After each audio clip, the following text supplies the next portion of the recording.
Could that just put him over the edge? I'm not too sure. I don't think they did well. He's a bully. I'm just so sick and tired. I'm hanging on a wire, a foot over the fire, and it's burning. I can feel it inside. Done with the same cliche. Done with the day after day. There's got to be a way. Now is the time to break the tie. I'll live, I'll die for what is wrong and what is right. I'll take the pain for all the ones without a name. To be invincible, we'll be invincible. They still have a lot of holes to fill. We'll be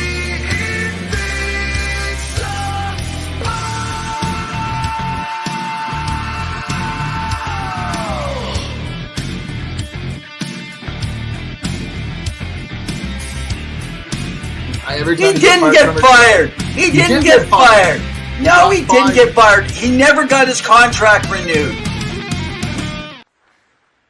Hey everyone, how you doing, man? It is Two Guys in Hockey Talk. Glad to be back here. I am Evan Rev Reynolds, and I got my colleague beside me, my co-host. Pawel, the cat insider. How are you guys doing? Evan, how are you? I'm doing fabulous. It's been a fabulous week. I got a lot of little hockey skaters around me. All my great, as in great-grandchildren, but great hockey skaters of the future. I could put my own team together. I just got a recent announcement. Our 15th grandchild is on its way, so I am ready to field almost a full hockey team, man. So are you going to do a Rev top 15 for all your grandkids? And see who ranks where, and then really upset the family or really get them going? Which we got coming up a little bit later. I know. Oh, man. Oh, man. 15. I did want to say, when I was in Vancouver with my niece, who's 6 years old, you know, she's like, oh, I want to tune into your podcast. I said, okay, here's the link. And so she's watching it with my wife, and they're sitting and chatting. And she looks over at my wife and says, you know, this is kind of boring, but it's good for people who like hockey stuff, but just not for me. So welcome, everyone. Grab a beverage. I got it, man. I got it. Season 5, episode 9. I love it. Love it. I love it. I am all over the place. See? Cheers. Hope Leave the advertising to me. Yeah, there you go. Welcome. Let us know where you're coming in from. We got a lot jam-packed show tonight. Evan, where do you want to start? First of all, let me just give a big shout out though to our opening song that you guys all heard. That's by Penny Billionaires. You'll notice in our top corner of our page, the PB. You can follow them on YouTube, anywhere you follow your music, Apple, Amazon, Spotify. Penny Billionaires, an electronic hard rock band out of Phoenix, Arizona. They are coming on the scene. I was just doing some training the other day, non-hockey related. Guess my background music, man. Penny Billionaires. Got some new fans for you boys. I'm sure Jack is going to love that. So the other thing I just wanted to mention, if you are looking to follow them, know that we have the exclusive rights to Invincible. Nobody else. Nobody, brother, but us. So thank you to Penny Billionaires. Did you start your workout by starting to talk hockey as that song finished? And you're like, hey, everyone. And people at the gym are just staring at you like, who's this crazy person? Almost. But hey, you mentioned we got a jam-packed show. Yes. Originally, so our I don't know what it is, man. This season, it's been tough trying to book our guys and keep them on schedule. So one of our partners, the Kalkaska Battlers, Andrew Dibble. Andrew, if you're out there, haven't got a response back from you. Hope you're safe. Make sure, send me a note, check in on me. I think that we just kind of got our wires crossed on our communication. So they're not going to be with us tonight. But actually, Andrew, I'm kind of glad because we have so much content to cover. We're going to be jumping across hockey leagues and across teams in different hockey leagues. We have a plethora of stuff to talk about. So, all right, man, let's go for it. Let's start with the Toronto Maple Leafs. All right. Well, the Toronto Maple Leafs are now, along with the Ottawa Senators, Minnesota Wild, and Detroit Red Wings, out in Sweden for the Swedish World Series there to perform. And the star of the show of the Toronto Maple Leafs is none other than William Nylander. Isn't it, Evan? The guy who's coming up for a contract, who's been playing dynamic for that team, been one of their best players, probably on a bargain contract now after everyone complained when he signed that. If everyone recalls the chaos surrounding that contract negotiation with Kyle Dubas. And he's showing the boys around. Now, there's a few other players on there that are of Swedish descent. You know, you're looking at Timothy Liljegren, who's been injured after that Brad Marchand incident. Exactly. You know, William Lagesson played for Edmonton. He's been playing very well. A few of the other guys, including some of the other players from the other teams going. Evan, the team is up and down. There's a lot of talk. There's a lot of rumblings that them and Calgary, which we'll get to in a bit, they may be trade partners with Nikita Zadorov. But right now, Toronto needs to figure out its defensive system because that is the only thing that is running. It's struggling. And let's be honest, Evan, they are a dynamic forward duo, but on the back end, they're a little weak. And John Klingberg has really, really struggled. Your thoughts on the Toronto team thus far this season? Because they're pretty much around where they were last year. Yeah. But you've got some impending RFAs and UFAs coming up here. So I think that we're all going to be in agreement here that defense needs help. This is not a lot unlike the Edmonton Oilers, where you're dealing with a defensive. In fact, I actually thought at the beginning of the year the defense was more solid in Edmonton than in Toronto. But I do believe Toronto has a deeper lineup on top. Maybe they don't have Nylander this year. He's playing like Draisaitl. So between Matthews and Nylander, maybe not so much Marner. Marner's having a bit of a down, but I consider that good for Toronto. Marner not as elite as the last 2 years, because that just shows you there's some room. And sometimes we don't know. There's injuries that are tweaking systems and so forth. So I think the problem lies a little bit within, and this is the hard part, when you got an offensive fire that can just plug away and just bring goal after goal. It's really hard. Do they pinch? Do they not pinch? They want to keep the puck in for those forwards. And if you watch, so this is something interesting, and there's like 4 or 5 teams I've been watching this that carry more offensive firepower. This is more of a coaching element in the systems, that you watch your top 6 guys, your top 2 lines generally spoken for. When they're on the ice, that's the defensemen that are getting scored on, because they're pinching to hold the puck in. Your bottom 6 guys, who's ever on the ice for D, they're not pinching the same. They're holding that neutral zone. They're keeping their more. Bottom guys have struggled and been in the minus because of the fact, like Ryan Reeves has not been as advertised. He's played on the bottom line. And are you sure? Are you sure he's not as advertised? Is it because who advertised him? The Maple Leafs? Outside of the Maple Leafs, no one said Ryan Reeves. When I signed him to that big contract. So I don't think anyone thought and was thinking he's going to be a defensive forward, man. He was there to be a plug and play, right? I mean, he's not even playing. He's been benched and he's been struggling, and he hasn't even really been in a fight. He's just been chirping. Max Domi is still finding his way. He was a pickup. Okay, so let me go back. Let me go back, because you're saying the bottom guys. I don't think it's on the defense, though. If you actually go back and look at those goals, very seldom are the goals on the defense. It's actually the forwards. The forwards, for example, the centermen on their bottom 2 lines are not coming back and covering that line. And if they're not coming back and covering that line, they do a lot of a hybrid where they do man-to-man, and then they end up going into a zone when needed. But if you come back and you get pulled over, your man gets pulled over, say, to the left side, your centerman's got to come in and cover off on that, unless the winger got back quicker. And I think their depth is good, but for some reason, like their speed, they're lacking the speed to get back. And that's, I think, affecting them. So anyway, that's a bit of my take. I think the bigger question for them is what goaltending is, because they can always overcome their system. And I credit where credit is due. Sheldon Keefe can get him playing well, because we've seen it in the last few years. And, forget about the playoffs. They know how to compete and be elite. Yeah. Even with guys that sometimes people say, well, that's not a really good blue line. They're a pretty solid. Morgan Riley's more offensive. I get John Klingberg's new. Liljegren's really taken a step. Giordano, albeit he's playing too much because he's getting to that age, close to 40 years of age, so he can't play as much anymore.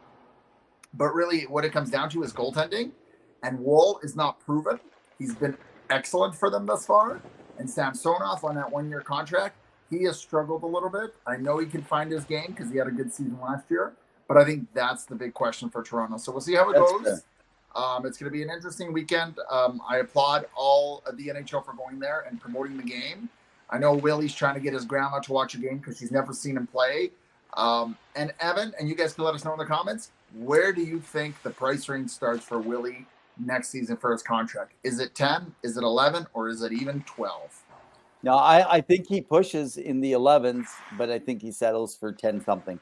Wow. Anywhere between 10. You think he and stays in Toronto? I actually don't. I think that he's used as your trade chip. I know that he's been. You guys might not like that there. I know he's talked about it. He's very good. Let's remember who his father was. Yeah. And they do. Let's remember his last take on how he dealt with negotiations. And let's remember it's a part of negotiation, so you can't be actually upset, at the player. And the one thing I'll comment, and you guys can let us know, and Hans, I see he's in the chat, so Hans can let us know if Willie will stay or not. Whether or not he should take the discount, given that Marner, Matthews, and Tavares did not. Why should he? Morgan Riley, you can say if he's part of that 5, but Morgan Riley's on a reasonable contract of 7.5, I think it is now that's implemented. And Matthews kicks in next year, so that higher cap hit will come in. But you guys can let us know. Let's move over to the Calgary Flames. Hey, before we move over, you're just talking about. I haven't checked Wolves stats. Looking at the stats right now, in 8 games, Samsonov sitting at an 870. That's a part with a set 3.79. That's just making a comment. So he's saying that every game his number's going up, and he doesn't believe he's returning to Toronto just because of that cap. That's going to be, even if it goes up by 4 million, right? Because he's going to eat all that up, and they still need to fill other holes, right? Yeah. Oh yeah. Totally. 100% agree on that. Yeah. Totally agree, Hans. Great point. Okay, Calgary. I wanted to take some time to talk about this one. I know you're going to have some different takes on this one. So, and so Hans, agree. Every game his number's going up, as Pawel said. So, interesting enough, one of the things that I tried to do is, and I'm going to tell and go in a line and say I trusted this source for Sutter. I trusted this source on Iginla. So I'm going to trust this source in Calgary that's connected to the organization of talking about the moves to come. We know there's moves coming. That's just plain sight. That doesn't take anybody can be an insider to say there's moves to come. The question are, who are the big names that are actually out there? We know that Hanifin and Zadorov will be gone by trade deadline. Hanifin will be gone unless they can't get nothing for them. But you already know people are going to want those players. They're going to be great players to pick up, and they'll give up something for them. If it's not now, it'll be by trade deadline. Look for them to push Markstrom. And again, that's a no-brainer. I haven't heard anything on that, but that's a no-brainer with Dustin Wolf wanting him to develop. And frankly, if you think about it, they have enough goaltending. So he's ready to play. He came in last year and was great. He's ready. Oh, yeah. I thought the odd man out would be Vladar because Markstrom's had a solid season this year for them. He's at 905, I think, and 2.92 goals against. He's getting them good goaltending. But you're not looking for that if you're rebuilding. And they pretty much have they're rebuilding. I think they're retooling. I think they're retooling to be ready for the new arena. So I'd like to mention that the word retooling, I don't know if everyone's familiar, but the first person to use the word retooling in the NHL was Ken Holland. And he talked about retooling in Detroit. And how did that go? Anyway, that's just some side thoughts. Okay. The 2 players, you guys ready? One's not going to surprise you, but one may. And unfortunately for Flame fans that like this player, look at them to move potentially and being on the market and being discussed. I think a lot of people know Kadri's going to be in that. He's already come out. He's already made a comment. But before that comment came out, I was already given news around the Kadri piece. You guys ready? Coleman. Blake Coleman. Okay. So that will be a name because that's someone that you can pick up that can be a really good playoff push for you. Yeah. He can be that complimentary, like say Kane was, or like a player like, and he's won cups, right? Yep. So like Kane has, or like Hyman. Maybe he's not their quality, but he's going to bring something in. Back in the day, Calgary, you'll remember this if you're a Calgary fan. Remember John Tonelli think about that type. But Coleman can do so much more, and he's very much that veteran you want in the playoffs. So I'm going to say, I mean, obviously, they're really missing that to Foley in that sense. That's a whole other ballgame we should talk about another time. So Kadri, Hanifin, Markstrom, Coleman, and Zadorov, and I expect three to four players gone by the end of the deadline this year. Well, and you didn't even mention Tanev, who's also on an expiring contract, getting older, and he would definitely. Oh, sorry, I did have him down there. Yes. Yeah. But and of the players, so yes, Zadorov, Hanifin, and Tanev are the three that have a high probability. But I do expect that you're looking at Markstrom, Coleman, or Kadri probably going out. And I know a lot of you are saying, well, what about Huberdeau? You know what? The problem here is they're wrecking his value every day. And second group of people out of Calgary have brought to my attention something interesting. Why don't you just go through the roster? So, yeah, I know. I feel for them. Edmonton isn't far off either, man. So Huberdeau. The interesting thing about Huberdeau is it's interesting because you're still dealing with essentially the same type of issues that we dealt with Sutter and previous to him in the regime with Brad, the things that were going on all around that. So that's the interesting piece. I know there is a lot of people. I'm just going to go back on just to kind of hit in Hans. Maybe Willie's grandma will convince him to take a hometown discount. Yeah. Or get his money in Swedish currency. Well, I'm going to say that Calgary fans, don't hold your breath on Nylander anymore. I do not see that happening anymore. Unless you see a return of Kadri. Oh my goodness. Could you imagine? I don't know how that would go down. That would be crazy. Okay. Anyway, any other thoughts on Calgary?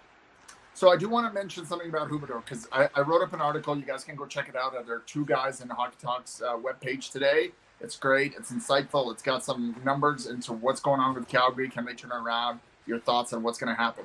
The one thing I will say, because I've talked to a few people behind the scenes about what's been going on, there is a difference between playing in the West versus playing in the East. It is much harder, not only on your psyche, but on your physical body, playing in the West than in the East, given the time changes, the time zones, the longer travel, things of that nature. And so people have to understand, he's had a hard time adjusting when he had it a little bit different. I don't want to say better, a little bit different with the Florida Panthers. And when you look at that, that definitely can play into it. Now, that being said, that's fair. It's only his first year into his new contract. Don't panic. Players can always turn it around. There are so many things that you can do.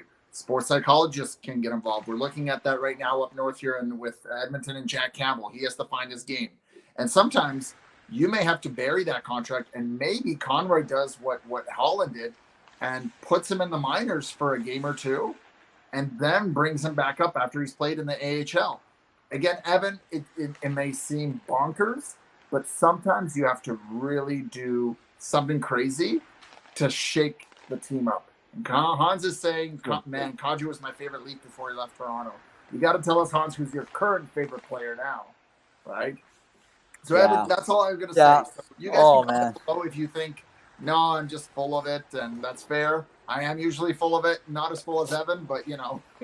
So you know what? Why don't we, now that we've touched a little bit on Calgary, we don't want to spend too much time because they're getting way too much time for the way they've been playing. I know there's been an increase. There's been a bump. Let's take 5 minutes and cover the Edmonton Oilers. Let's move 3 hours up north and cover the Edmonton Oilers. So we got a coaching change. We can take a moment about that. We got a little bit of a winning streak, meaning 2 games.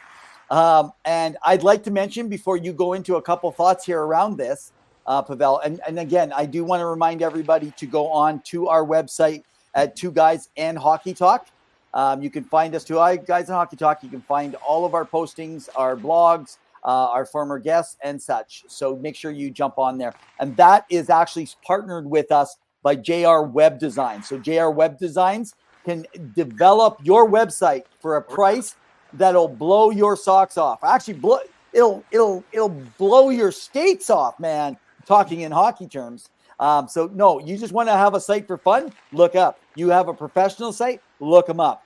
Great job. JR Web Designs. Give him a shot. Okay, so the one thing I want to make mention, I don't know if people realize this. So the Edmonton Oilers, if they can win, you guys ready for this? This is crazy. If they can win the next 4 games, they'll give them 6-game winning streak. They will be 1 point over 500. Which now puts them at only winning 600 hockey for the rest of the season. Like it literally is crazy because right now the wild card cutoff is looking at 97 points. So there's a lot of teams higher. But going back over the last how many years, I think I checked out the last 7. And what we're finding is that wild card cutoff line, the teams that have done well early, only it was 18% are actually holding to those numbers later in the season. So look out. There is some other crazy numbers kind of working around there. And this is in the Oilers' hands. They're going to live or die. And if this doesn't work, they don't make the playoffs. Yeah, this month is live or die. But if they don't make the playoffs, this is going to be my part. You are looking at the Oilers going through a shakeup in players as well. So, and sure. I've actually and a goalie change. A goalie will be replacing Jack Campbell. I'm telling you now. 100%. He's struggled in the minors. Yeah. And everyone's saying how? Well, be prepared to pay a high price. Well, anyhow, anything is possible. You throw a first or second round pick at it. Really? Is it? Is anything possible? Not with this team. This team struggles. They always say, wow, we got the cap. And so they seem to be the only team that can't work around a cap. So the one thing that to note about this whole quickly thing, because I don't want to spend too much time on it, is they are looking not only at the St. Louis Blues in 2019, but also Florida last year. Last year, Florida struggled a bit and barely scraped into the playoffs. But then they made haywire, and everyone knows how wild they are. Their ride was to the Stanley Cup Finals. And I think Edmonton is looking at that lightning in a bottle. Is it doable? Yes. It's dicey, right? And, of course, Ken Holland in his final year, potential Hall of Fame GM. Right. I mean, he is a Hall of Fame GM, essentially. But to add to that, even to the Edmonton regime of Hall of Fames, there is possibility there. Now, the one thing that Edmonton needs to know is that they're bringing in a new coach. I get why they did it. They have to check it out. Chris Knobloch, who coached a lot of these guys, including Connor Brown and Connor McDavid. Whether you think there's some conspiracy or not, that's up to you. But he's been brought in. He's won a game. He's helped them kind of turn the ship around. I think that this falls right now on Holland, but I also think that Jeff Jackson has really started to put a stamp on his team, and he will be potentially the next GM of the Oilers. Who? That's Jeff Jackson. Like permanent or just in the meantime? Well, he's going to be permanent most likely come next summer when Holland retires. Oh, wow. So you think he's going to do both double duty? No, I think he'll bring somebody else in to cover that role. Oh, okay. So if he goes, you think he'll cover until next year? Yeah. No, Holland will stay this year, finish off his year unless something goes abysmally awry. Yeah. And take over once things can go and put a stamp on his team. This is his team now. He is going to work it out. And so as I was joking with some friends offline, he may bring Alex DeBrincat because that's another one of his former clients. So, but anyways, long story short, Edmonton needs to figure it out because they are in a pinch. They have been struggling. They have been leaking. And for some reason, they can't do man-on-man coverage, and I don't know why. And they've dug themselves in a big hole that it's going to be tough to get out of. I look forward to seeing how this month goes because they, like you indicated, have a big, tough hill. And they're going to southeast states, where they're going to fix off the Tampa Bay Lightning, elite team. You know, I know they're struggling. Carolina Hurricanes, never an easy thing. Yeah. And Florida Panthers. How they do against those teams will really indicate where they are. Absolutely. So that's all I want to say. Okay, let me mention on Chris just a little bit. I don't know if you guys might have heard once or twice. So Chris Knobloch, I'm not going to go through his deep history, but I want to tell you the players that he's coached. So don't forget, he's coached Sam Reinhart when he played for the Kootenay Ice. That was a really big key one. He has done tons of hockey himself. Now, with the Erie Otters, he has coached Connor McDavid. He's coached Alex DeBrincat, Andre Burkowski, Connor Brown, Eric Chernick, Anthony Cirelli, Travis Dermont, Dylan Strome. I want you to remember the Hartford Wolfpack. Who did they bring up? Chittle over into the New York Rangers. If you talk to our good friend, who's one of our former guests in our early 2 seasons, who no longer can come on our show due to the New York Rangers specific rules. Hint, hint. Hey, Alex, we'd love to have you on one day when you're allowed. Maybe we'll harp on the Rangers a bit. Maybe we need to apply for credentials so that they can get us on. But very, very important to know that he is an incredibly good coach. He's very much about consistency. He doesn't play favorites. He even sits players like Connor McDavid when he was his first year, when he played with the team.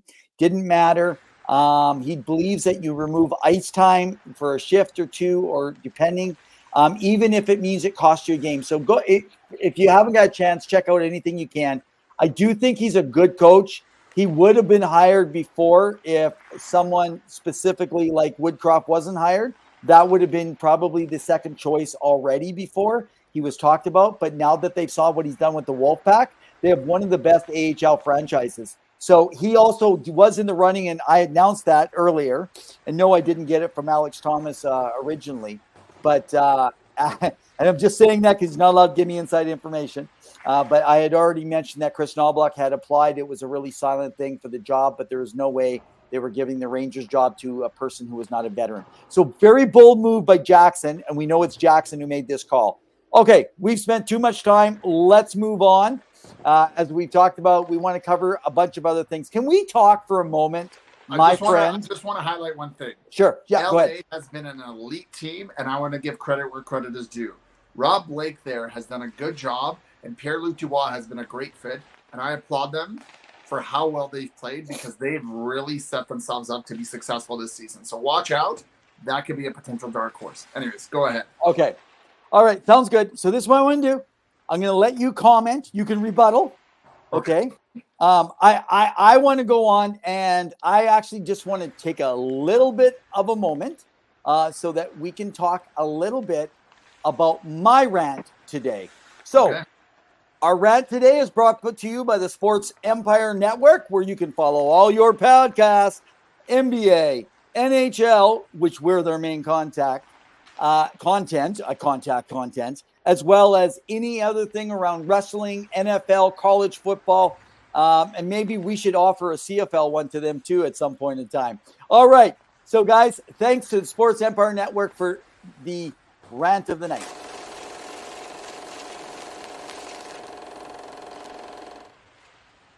Okay, so I'm going to start with a rant of the night.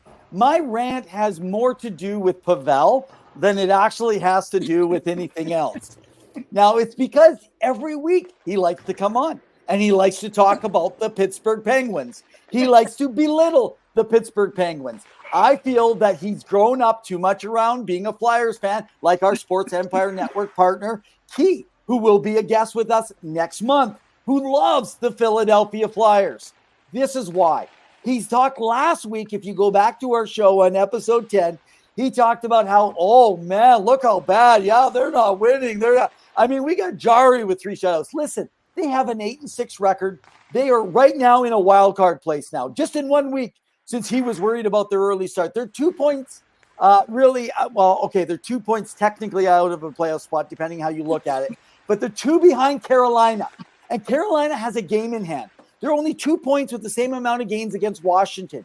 If you think they've been terrible, keep reflecting, my friend, on the Penguins, because it's time to discuss more than them. It's time to discuss the New Jersey Devils. They have the same games played, and they're a point behind. But I haven't heard you belittling them. How about the Lightning? They have the same amount of points, but they played 1 more game. Or Montreal, Caulfield. Montreal has the same amount of points with 2 more games played. Listen, let's talk about the Minnesota Wild in the West. They got 15 points. They're 1 point less, and they got 1 more game played. These are the teams to discuss, and that is my rant of the night. Go ahead and rebuttal. Well, thank you. Well, so first off, I'm not trying to eliminate the Pittsburgh fandom here. I love Pittsburgh. I think they're a fun, dynamic team. What I'm trying to get under is your skin, and it has worked. So I applaud that I have my own rant now, or a rant directed at me. Let's talk about some of those teams you mentioned. Minnesota has struggled. This is sad. Gustafson and Fleury has really struggled. And I'm looking at who's there? The one that was it Askarov that got drafted. One of their guys got drafted. That Edmonton was supposed to. No, Wallstead. Wallstead was drafted. Wallstead. You might as well give him a chance now that you're in Sweden. Montreal, they're supposed to be in a rebuild, Evan. So really, they're performing better than expected. You know, they're probably no. Look at that team. Look at the players they got. There's no way that they're. Everyone wants to talk about how good they are. I don't agree. Montreal's in a rebuild. What are you talking about? They're not expected to do anything. Oh, everybody's talking about. I can go pull up the articles for you all over the mainstream media. But anyway, the Lightning are missing Vasilevsky. He should be coming sooner rather than later. Every other team misses players too. Come on. You're not going to let me finish any. I agree that Tristan Jarry's back now. He's done well. Again, I never count Crosby or Malkin out, and they have really improved. And Carlson has really solidified that power play unit. But what I want to say is that there's games that, like the Edmonton Oilers, they're not playing a full 60 minutes. And I was hoping to see a little bit more. But they have some wear and tear, given how long that team has gotten to the playoffs for 16 plus years and the age of that team. It catches up, and it's a young man's game. Now, the New Jersey Devils, yes, they've struggled, but they also have Jack Hughes out. How do you get Jack Hughes back in? Their dynamic potential Hart nominee in the future here. Hey, I got a question for you. We'll talk about those other teams, and we will come to what Hans is saying about Buffalo, also injury. We'll talk about Tage Thompson. That 100%, that is a really big one for Buffalo. Otherwise, but that's just recent. They've been struggling. I've been a little worried about Buffalo. I thought they were taking a much bigger step than in Ottawa this year, but they have lots of time to still pull it together. Let's talk for a moment. There's no right or wrong answer. I don't think that we would say on this in hockey, but okay. So Jack Hughes is out. Vasilevsky is out, or a player is out, say for 3 games. They're out for 5, or let's just say 15 or 20 games, whatever it is. Now, a team is looked at and given an excuse because of that, right? But we know players over history, some of the best players play injured. Yes. Now, those teams don't get a break. You can say, well, their players are playing injured, but most people do not give them a break. So anyway, your thoughts? Do you think that they actually should be treated differently because they're not giving a break, or only if the player doesn't play? It's just an interesting take, and I'm just wondering. You mean like taking a break from like playing, like being benched? Oh no, sorry. No, there's players taking that are off, like Jack Hughes, Right? Yeah, like for example, Hans is talking about. They're saying that Jack Hughes might play tomorrow. Okay, I look at it as this way: injuries can be very dangerous if you aggravate it more and more, and you come back too soon. That being said, if your star is like a McDavid in Edmonton and your team is struggling and you're on this losing streak, you want to bring him back. Granted, the Heritage Classic was a novelty, a special event that he wanted to attend. I get that. You have to be mindful about how you play, but you can still get injured. It's part of the game, right? You have to be mindful of that. That being said, you can't risk potential further injuries, especially if you have aspirations in the playoffs. In the playoffs, it's a little bit different, fewer games, and the intensity is increased, and then you hear about all the injuries right afterwards. But you look at Florida last year and how deep they went, and then you had guys like Brandon Montour, Aaron Ekblad, Kachuk, all these guys playing super injured, and they still played through because players are, stubborn and they have the tenacity to keep going and, whatever drugs they're taking to get through, but, get a lot of cortisol in you. Okay. But during the season, if you have a good record, rest your star players. It's not worth it, especially on the road, right? I feel like you're getting into a philosophical thought process here. When what I'm saying, and I'm just going to come back, and maybe you did answer it in your philosophical answer. As a philosopher of hockey, I kind of missed it. I'm really ranting on Pawel tonight, aren't I? But in your answer, what kind of gets me wondering, around that is, my question is, let's just go back to the Florida Panthers last year, right? Does anyone think they stood a better chance if I feel like even though those players had it, people looked at it and said, yeah, they were banged up and this and that, right? And they actually said they still were lucky to get there, but they wouldn't have stood a chance against the Vegas Golden Knights. Most pundits are saying that. Now, we're talking people in the know. They do not feel that maybe they would have won a game or maybe two, but they wouldn't have. That's just what overall is said. However, if Tkachuk or Bobrovsky were out of the playoffs and they had the same result with no other injuries, people would have said they lost their top goaltender. They were out. When they lost Tkachuk, they were done. So I feel like when a player plays injured, they're not given the same credit as when a player doesn't play and someone plays in their place, which I feel is kind of unfair. Anyway, that's what I was asking. Do you think it should be justified the same? That being said, it's so hard to quantify whether or not they would win if they were healthy. They did win one of the games, and I mean, most of the games were competitive except for the one. The one was like 3-9 or something. Like they really got blown out. Did I hear you right? Did you say it's hard to quantify if they were healthy? Was that correct? Yes. Like quantify whether or not those guys were saying that they would actually, like, if a full healthy roster for the Florida Panthers played a full healthy roster, could they have won? Okay. I'm not saying they would have won. I'm not saying they would have won. It's hard to say because there's puck luck. There's all these. Okay, that's fair. But let's go back to the Lightning. I still think Vegas steamrolled through them.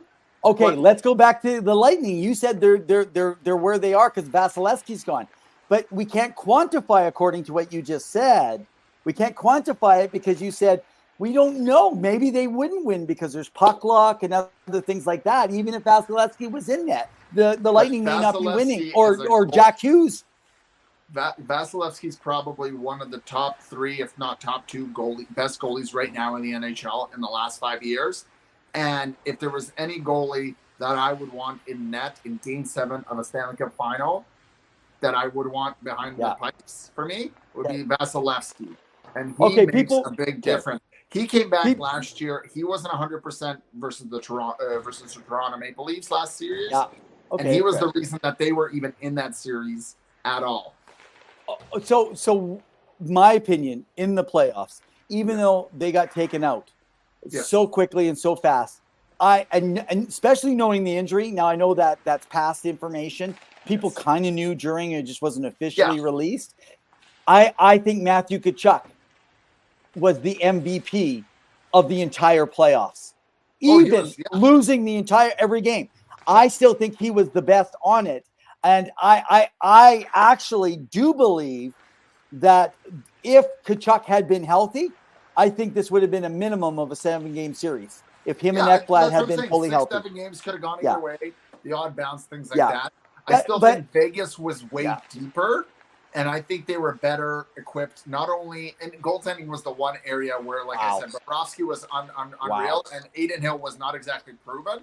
But the blue line, Vegas, I give hands down. And you're looking at what they're doing this season. Granted, Florida's still playing very well given how many injuries they've had.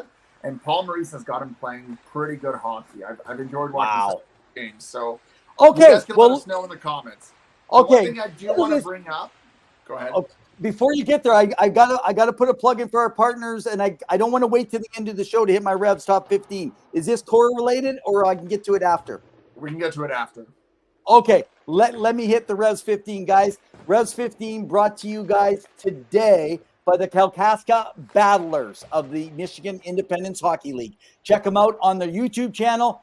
It's their inaugural season of season 4 of the MIHL, and they are partners with us here. We have swag on the way, Pawel. I'm looking forward to it. Let's hit our number 9. Independent Hockey League. It's fun. Minnesota? They have a game coming up this Saturday. Did you say Minnesota or Michigan? Sorry, Michigan. I'm sounding like Evan. I don't know what I'm talking about. Oh, man. No wonder they didn't want to come on. No, okay.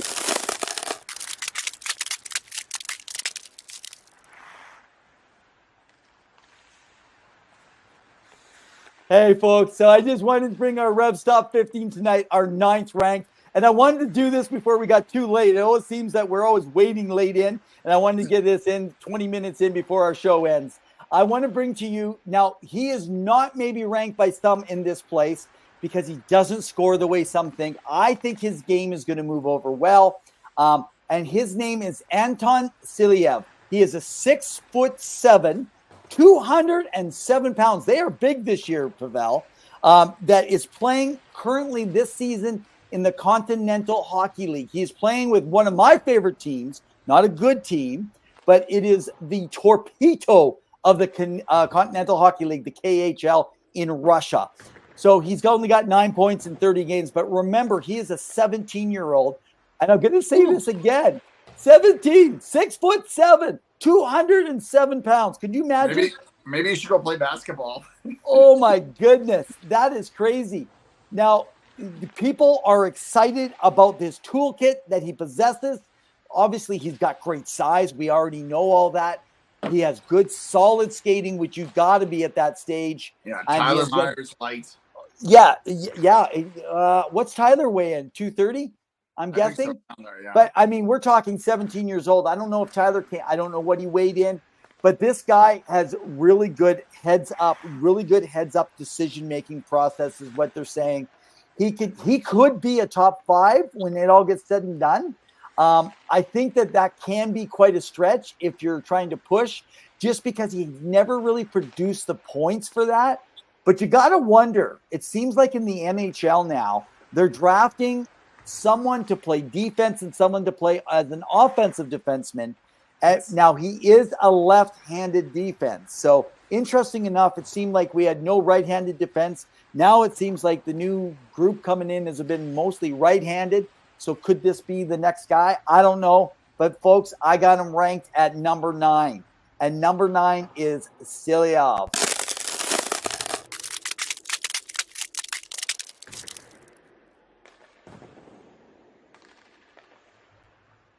All right. Tell me what you got, bud. So this is no easy transition to this topic, but I think I know where you're going. There's been an arrest made in the loss of the life of Adam Johnson, who had the accident on skates. And I guess the police in England have really just done their due diligence, done an investigation. Potentially there could be manslaughter charges. We'll see how it goes. We don't want to jump to any conclusions. This is, again, what police do. You can't make any qualms, but we only wish for the best for the family, for both families, and that we hope to see, and I know there's been a lot of talks to the GM talks about potentially neck guards moving forward and what that looks like, and more players wearing it. But you've seen already a few players wear it, including Tom Wilson, who's a big figure in the game. And I think it may start becoming mandated. And I know some older people may grumble and, but, helmets weren't a thing once. Visors weren't a thing once. And here we are. We continue to grow and develop. And the last thing we want is further injuries. And that's not to say that the neck is the only exposed danger spot. As people remember, Evander Kane got cut last year.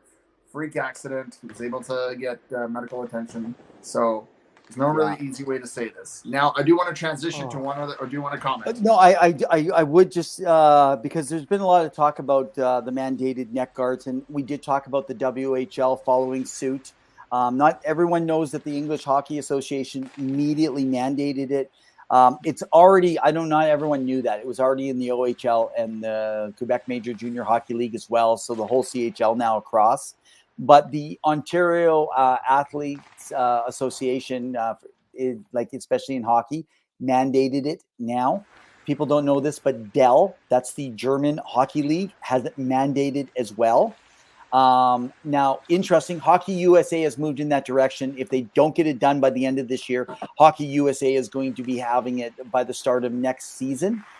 Canada's sport minister is already calling on the NHL to mandate players to wear it, which will be interesting. I don't know how much they play.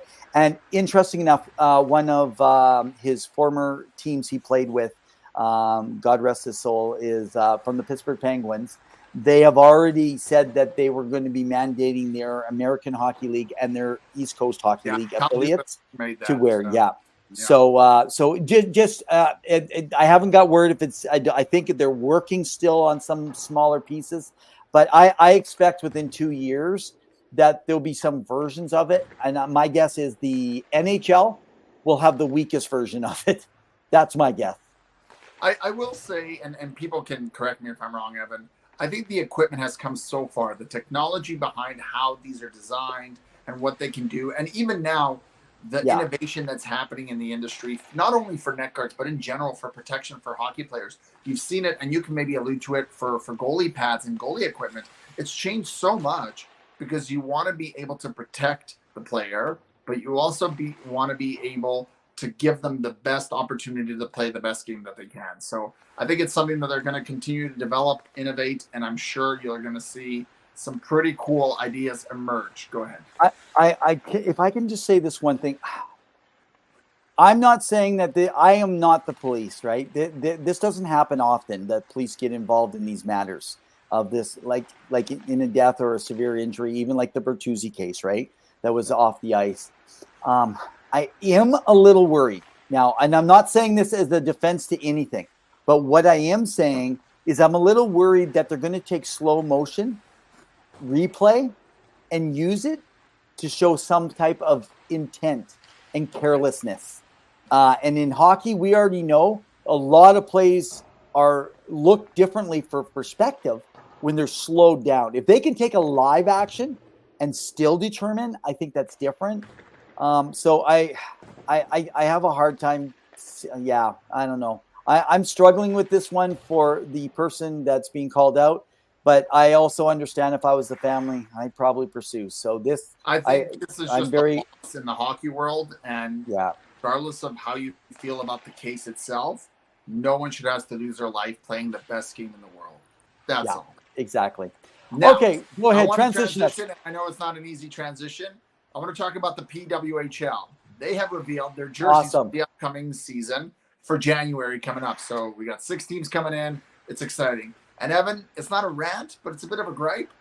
I don't like them. And I get it. And I know there's been interviews with players because it's essentially the name of the city that they're representing. But come on, you are a new league. You want to promote, get some cool designers to sell material. You want to promote the game, and this is what you come up with. I would understand a third jersey. Sure, that's the name, the Toronto, Boston, whatever you want. But get clever, get creative. And I really enjoyed the Toronto 6 as a name, and you can get really wild. So I think in general, I'm still going to watch. I think in general it just failed because that's a media marketing thing you need. What do we talk about in the NHL? What do people love? Some cool, unique jerseys. Even the third jerseys now are being discussed. Whether you like it or not, you can throw out which ones you are. This one behind me, Detroit, the classic style. I love it. There's some cool ones that I like to order. The ones that are indigenous that they've created, whether it's for Vancouver Canucks or the Edmonton Oilers, the Calgary Flames, the Horsemen, I gotta say, I'm not happy with how they roll this out. I think they need some cool designs. Yeah. Otherwise, we'll see how it looks on the ice, because again, things could change. But just to have the name, and I want to say the New Jersey Devils had just or New Jersey, I think it was, which is kind of a pun, double entendre, New Jersey, right? But people didn't really like that one, and I think you need something different and creative. I don't know your thoughts on what they did. Okay, so if anyone from the PWHL hears this, we're imploring you to get more creative. Yeah. I'm hesitant because my co-host here is sharing his distaste for the PWHL, and I'm trying to get him on as a partner. But on the other hand, nobody wants a partner that you're just kind of tossing your own. I think that they meant well. I think that they've been struggling, the decision makers. I think that you guys need to go back and look at this, because you missed an incredible opportunity, because right now, my understanding is they are trying to go with an original 6 concept. Yes. And that was the purpose. And someone sold someone a sack of potatoes and made them think it was gold. And so I am 100% agreement with you on these. And I think that they meant well, but they wanted a year to kind of build into the team official name, thinking that, hey, we've done really well up to this point. But unfortunately, there was a lot of things, even in the delay and the drafting, great stuff, great man. People were excited. It took too long. It was drawn out. And so I do think that we got to go back, and who's ever the commissioner, the person who's the commissioner, or who's ever doing the creative, you got to move quicker. You got to be able to flex quicker and move quicker. Let us be your partner, and we'll give you great ideas. That's what I can say. And they will be successful ideas, because we called this league into existence many years ago right here on Two Guys and Hockey People have Talk. been on the show and have gone on to be more successful, minus us. So clearly we're doing some right. Yeah. Again, So, I'm excited for the league to start. I'm excited for the games in January. I'm looking forward to seeing the ladies play. Again, I just wish there was a little bit more creativity. I understand where they're coming from, but even some different colors and stuff, or like a mini little logo, or something surrounding the PWHL, right? Yeah. So, yeah. John's same thing. Right.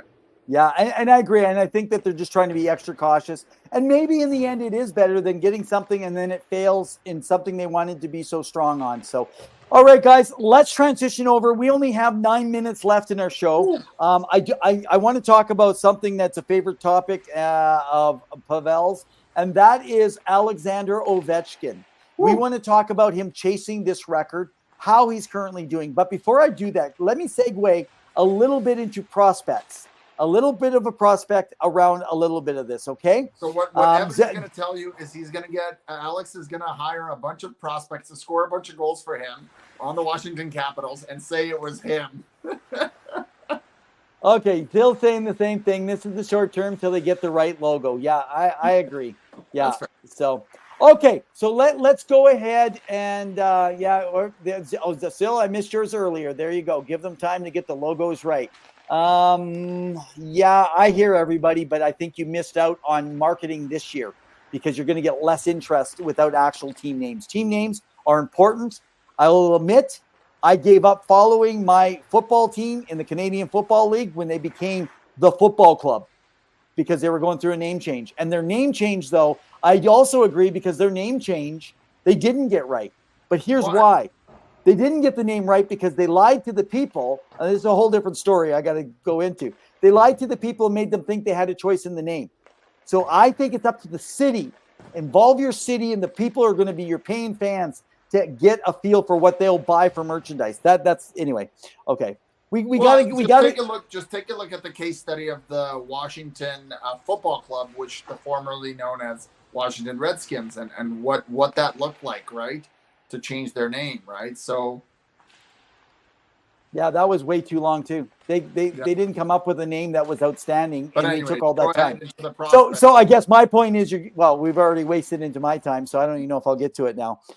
Actually, I think we'll hold that conversation off. I got two other one little piece, and then we'll go into it. Ovechkin, do it up. Yeah, we do not have the time to hit an Ovechkin. We just took another 3 minutes of time continuing on this topic. So when you disagree with me, that's okay, but it eats into our time. We'll have to move our will Alexander Ovechkin reach his goal of beating Gretzky's record to next week. So we'll start with that next week right after our guest. Okay.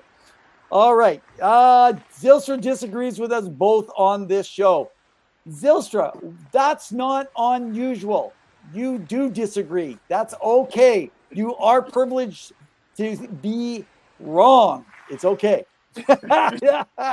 Anyway, no, I'm teasing you. Okay. So let's hit on, interesting enough, Mishkov. A lot of people like to say that, maybe, he's failing. He's not doing as good. His development, people forget, at 15, 16 years old, he had to go through the pandemic and missed the development like Wright and a whole bunch of those other guys, even though he was only 1 year behind. He's missed a lot of development. Plus, had dealt with injury.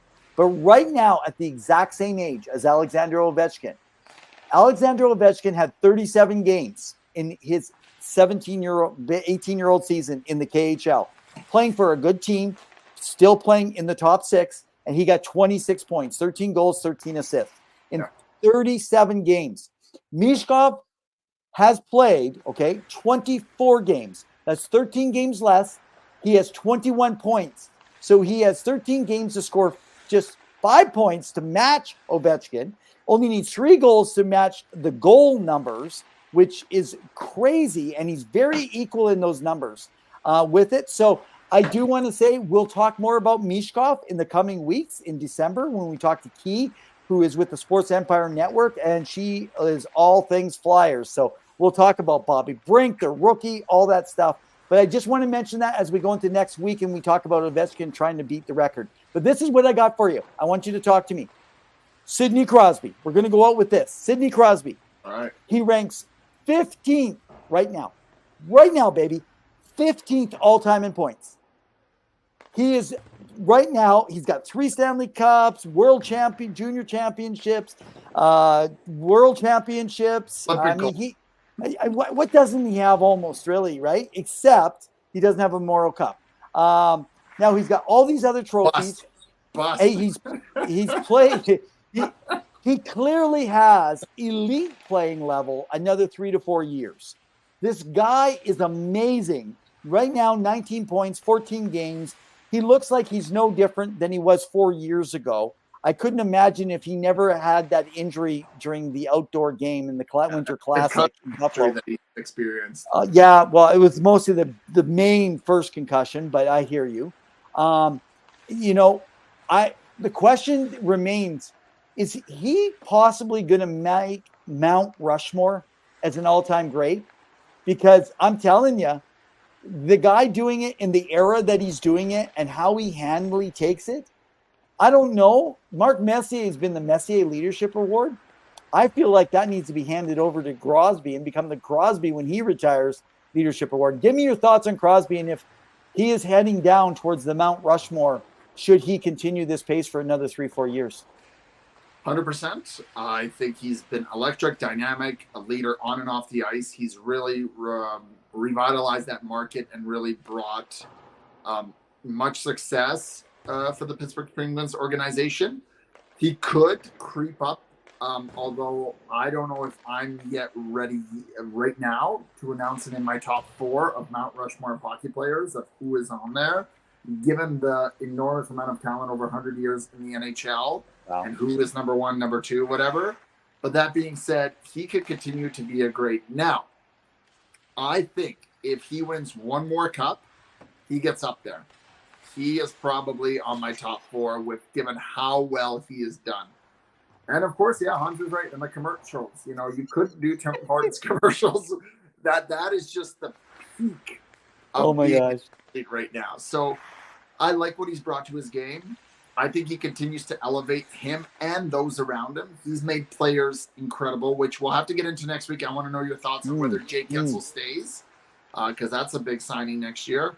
Wow. But I agree. He has been dynamic, electric, and people, you have to understand, watch him before he retires, because we've had several years of Sidney Crosby, and I don't want it to end. Oh, man. I know. I don't think right now, as we go in our last couple minutes, we'll give our last 2 final thoughts, my final and Pavel's here, and then we'll go out. You are following Hockey Today. Yes. There has never been a greater time in the history of the sport to watch so many skill. When we are arguing, is Austin Matthews a superstar? Yes. I mean, come on. Here's the problem. If you go back to the days of the 80s, someone like Joe Sakic and Stevie Yzerman couldn't make Team Canada. And it was because they were loaded. You had Howardchuk and Yzerman and Pierre Turgeon and Joe Sakic and Mario Lemieux and Wayne Gretzky and Glenn Anderson and Mark Messier. And I'm just giving you some of those lists. Yeah. I mean, I am telling you, it's like the 80s are back, and yet it's in a totally different era. If you look through the players, and every year the goals they cannot outcoach these guys. These guys are finding ways to come back. I got to say, it's exciting. I will say one thing about Matthews. He's next to Ovechkin, now the greatest or one of the best current goal scorers in the league. And the way, if you guys watch how he shoots, that little snap wrist in the corner, he is so electric. And now that he's had that surgery on his wrist and shoulder and he's feeling better, he makes it seem easy. He's had, back-to-back hat tricks, Evan, in his first few games starting. Like this guy can score like 60 easily again, if not 70. Wow. He can do what Teemu Selanne did in his rookie season. right? That's crazy. Matthews scored 4 in his first game ever. It just goes to show you the talent, the raw talent in the game. So I applaud it. And spoiler alert, Ovechkin will beat Gretzky's record, but we'll get into it Well, we'll talk more later. So, well, guys, it's been another ring-a-ding-dong dandy. It's been fabulous. I loved all the interaction, guys. I appreciate you. Definitely go on, subscribe to us on YouTube. It does make it easier. Go to our website, Two Guys in Hockey Talk. Check out Pawel's most recent. I have a couple articles. I've been sitting on that Mount Rushmore one has got me off on Crosby. So I'm making some debates right now. It's hard to put current players, but man, oh man. So anyway, all I can say is next week's going to be a dandy. You got a lot of stuff. We're going to come back at you. We're going to talk about this Ovechkin thing. And we look out, because I think what I'm going to do is we're going to put together 2 new segments. It might not be every week, just like a guest headliner, but the 2 new segments will be, we're going to do the Bedard Watch. We're going to talk about Connor Bedard next week. And we also are going to do History Watch or something like that. I'm going to name it. We'll see. You guys come up with a cool name, send it to us. Go to our site or email us at twoguyshockeytalk@gmail.com. Give us something on history. Like back in the day, or like just no. I forgot what I had for lunch today, so that's history. No. I want some history where we're about to make history, like following the Alexander Ovechkin. Is he going to make it? I think that's exciting. Right now, there's been a lot of people on Bedard saying he can make 100 points this year. There's been people saying he can make 40 goals. The goal thing, I'm starting to believe. I don't know about the 100, but you know what? Who knows, man? We got another week to go. There's a lot of stuff going on. Don't give anything away. No spoilers tonight. We're ready to do a wrap. So, as always, in the meantime and in between time, keep your sticks on the ice. Stay safe. Love you all.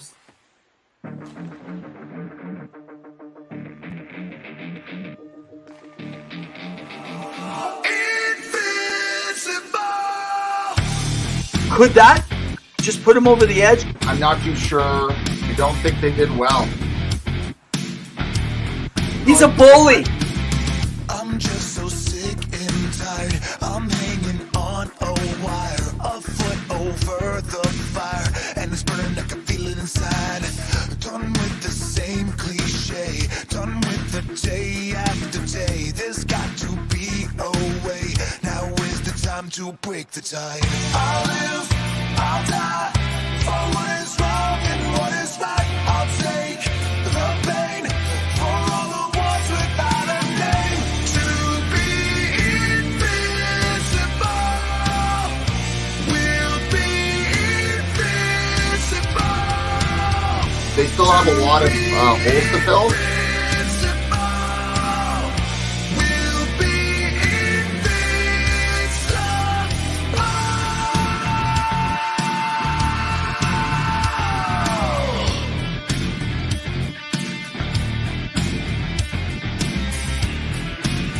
He didn't get fired. He didn't get